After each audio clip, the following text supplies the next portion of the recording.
we're really looking to see what he says as to whether Iran and these groups, and particularly Hezbollah, the largest of them, most powerful, is going to escalate the situation, turn it into a regional war. I mean, his speech will need to be decoded. He always speaks in very fiery language. He uses a lot of irony and ellipsis. People expect that he will imply that Hezbollah will continue a minor escalation, i.e., continue to fire rockets at Israeli troops across the Lebanese border, but not a major assault on Israel. It's Israel's core facilities, if you like. But I do think there is a possibility that he will authorize that, and I think the first we will know of that is if rockets start to land on Tel Aviv. Hezbollah has far more rockets than Hamas and much better ones. Shall we start with the surrounding then of Gaza City, which the IDF is suggesting is a real moment, the height of the battle indeed against Hamas. What do we know about the conditions in which these battles are now being fought? Yeah, good question, because we expected it to take much longer than this, particularly since they never actually announced a major ground offensive.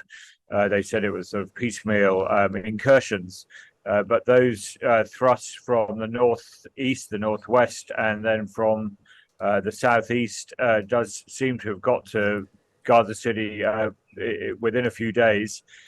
They will be fighting in the streets, presumably, and of course there are also fighters coming out of the tunnels. This tunnel network that Hamas has, as everyone knows, there were battles yesterday where Hamas fighters emerged from tunnels to try and ambush the Israelis. The Israelis have taken 19 dead so far, which again is possibly slightly less than some would have predicted. But we don't, of course, know what Hamas has in store once the Israeli army gets inside Gaza City, which is the biggest city in the Gaza Strip and the capital, obviously. We also don't know how many Hamas fighters have withdrawn from that particular battlefront further south to wait out the Israelis there. Yeah. The Israeli military also described Gaza City as the center of the Hamas terror organization. So would the declaration of some sort of victory or progress in Gaza City be a significant moment and potentially a turning point in any way, do you think, Richard? Yeah, I mean,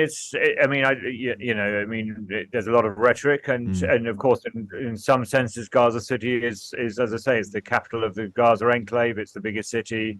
It's where a lot of, I guess, what you might call the command and control networks of Hamas are based. But at the same time, this is a organization that's sort of half government, half guerrilla organization that exists throughout the Gaza Strip. I'm sure they can move their guys around if they want to and refocus their efforts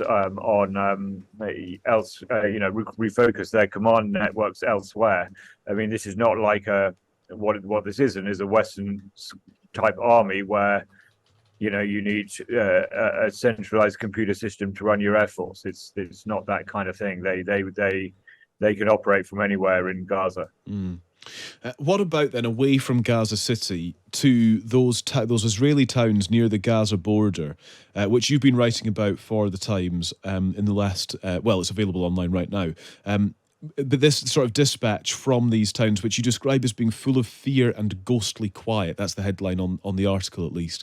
What was it like when you visited these places? Yeah, so it's quite curious. You've got all these towns and settlements in southern Israel down towards the Negev desert, but this is where there are a lot of kibbutzes, as we know, which were attacked on October the 7th, and ordinary towns. They're quite interesting places. So there's this town Netivot, which is about 5-6 miles from the edge of Gaza. It was built originally for Moroccan Jews who came in the 1950s from Morocco. We actually spoke to a couple of people who were born in Morocco and grew up in Morocco, some elderly Moroccan Jews. It's quite an interest. These communities are quite interesting in normal times. but there is this ghostly, very ghostly feel. A lot of the residents have left. A lot of Sderot, one of these towns, has been completely evacuated of its population. It's about less than 2 miles from Gaza. Just in the wake of these attacks, these are where there were running battles between Hamas and the Israeli police and army on the 7th and 8th. But the people, I was interested to know what the people there thought about the war and what they thought about the people suffering on the other side. And as you might expect, you've got a range of views from people saying we have to go in and get them, and have to not worry too much about the consequences for the civilians, to people saying that they having suffered themselves, it was very upsetting to see the Palestinians suffer also, the civilians. Of course. And just sort of look ahead through today then, Richard. So we understand that the US Secretary of State has arrived for a second visit. There's reports that the leader of Hezbollah in Lebanon might be speaking later on as well. Just to explain the significance of that to us.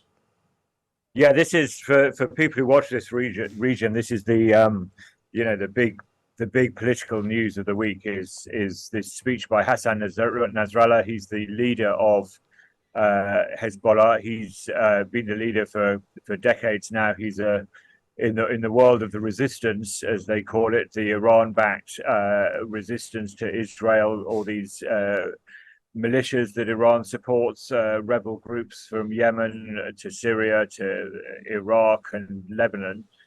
He is the undoubtedly the leading figure, and he's very close to Ali Khamenei, the leader of the supreme leader in Iran.